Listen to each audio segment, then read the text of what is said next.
Evet değerli arkadaşlar, 6 Şubat asrın felaketi olarak ifade edilen büyük depremin yıl dönümü.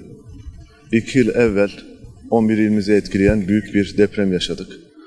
Tüm milletimizin yüreklerini sızlatan, yüreklerini acıtan, milletçe büyük bir hüzne boğulduğumuz depremin 2. yıl dönümü.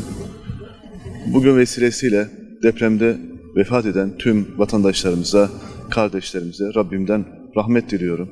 Mekanları cennet olsun inşallah. Gerçekten bu deprem ve devamında yaşananlar bize gösterdi ki biz çok büyük bir milletiz. Devletimiz çok büyük. Milletimiz gerçekten çok ferasetli. Birliğimiz, beraberliğimiz, dayanışmamız çok büyük ve dünyaya örnek teşkil edecek işler yapıldı orada. Devlet, millet el ele, omuz omuza neler başarabileceğinin en bariz göstergesidir 6 Şubat depremi.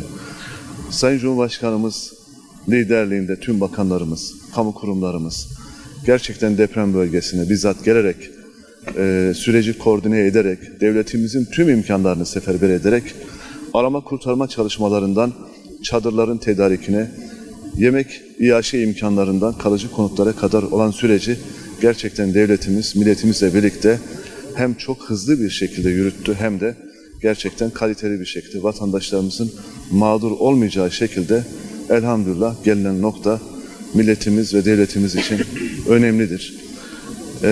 Tabii ki yaşananları unutmak zor.